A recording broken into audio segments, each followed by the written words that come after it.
कोई है जो कहे वो ये शैतानी सलाहें और परामर्श, युक्तियां मेरे और मेरे परिवार के ध्यान के योग्य नहीं है।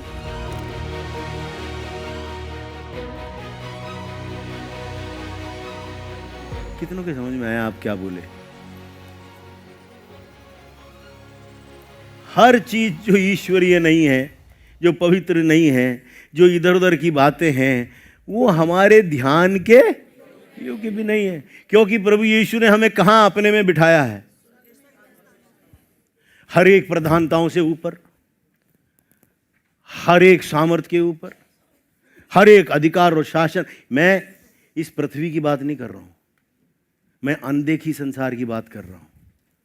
कहीं आपको कुछ और समझने लगे। परमेश्वर ने इस पृथ्वी पर अधिकारियों को रखा है, वो हम उनके उत्तरदायी हैं, उनके लिए प्रार्थना करना हमारा काम। मैं ही कह रहा हूँ, प्रभु का जो वचन है, इफिसियों की लिखी पहले अध्याय उसकी 19 से की बात कर रहा हूँ। हर एक प्रधानताओं के ऊपर, उसके 20 में हमें मरे हुए में से जिलाकर कहां? अपने दाहिनी ओर। और क्या किया? अगला पद, आहा क्या?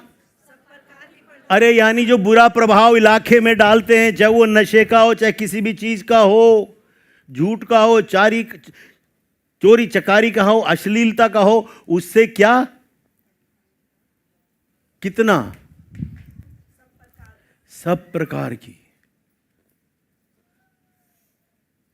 प्रकार की प्रधानता, बोलिए अधिकार और सामर्थ, प्रभुता के इलाके के ऊपर दुष्टता के प्रभाव डालने वाला, लोगों के झुंड को भरमाने वाला, परिवारों के अंदर गलत स्वभाव और पीढ़ी दर पीढ़ी लेकर आने वाला,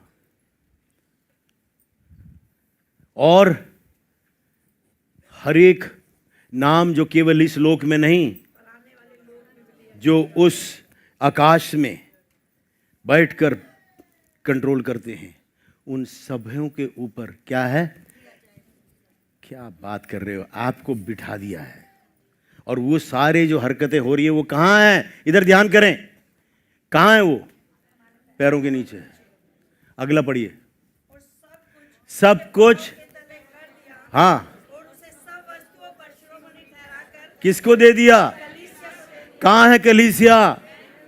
ये आपके ऊपर नहीं, आपके नीचे है, लेकिन उसकी कुंजी, बोलिए, आज्ञाकारिता में है, उसके समर्पण में है, उस ऊपर बिठाने वाले के मूल्य के समझ में है, बोलिए, उसके आंकन में है। आदम और हव्वा ने जब पाप किया, एक छोटी सी अनाज्ञाकारिता, उन्होंने उसको हल्का जाना। हव्वा ने पाप के वाणी को, गलती के सलाह को अपने सिर पर बिठाया और अपने पूरे मन, शरीर और उसके पीछे चल दिए।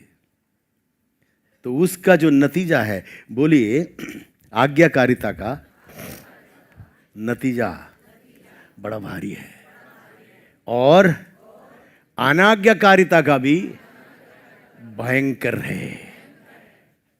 अपने पड़ोसी को हिलाओ, बोलो, आदम और हव्वा के जीवन से सीखते हैं।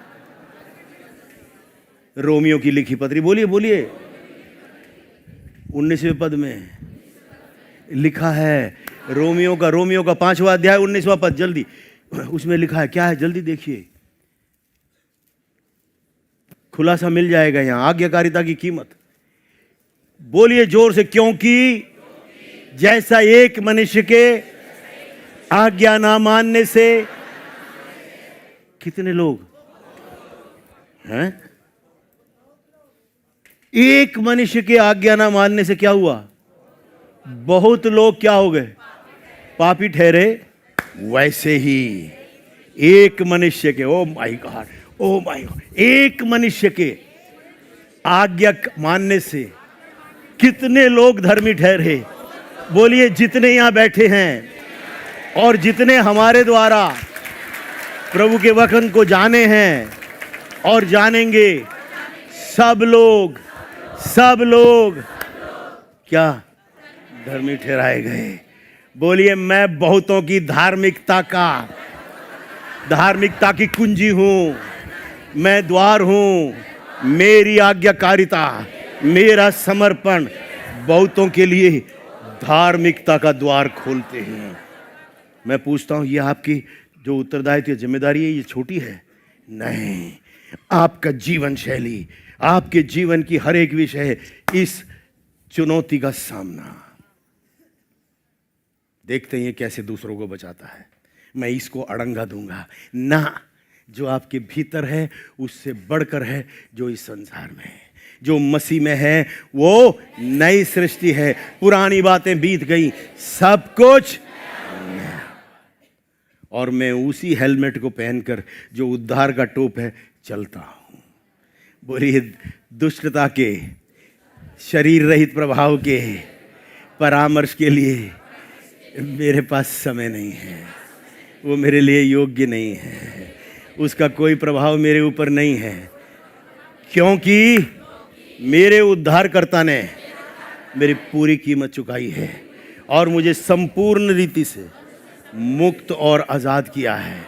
यीशु के नाम में हर वो विषय जो अधर्म के हैं, जो अनीति की हैं, वो आज यीशु मसीह नासरी के नाम में एक एक के ऊपर से टूट रहा है। एक एक अधर्म का पकड़, आज उसके पंजे लूज हो रहे हैं। एक एक नशे का, एक एक गंदगी का, आज यीशु मसीह नासरी जो सब नामों में श्रेष्ठ है, उसके नाम में वो सारे पकड़ टूट रहे हैं। कितने हैं जो कहते हैं ऐसा ही हो, ऐसा ही हो।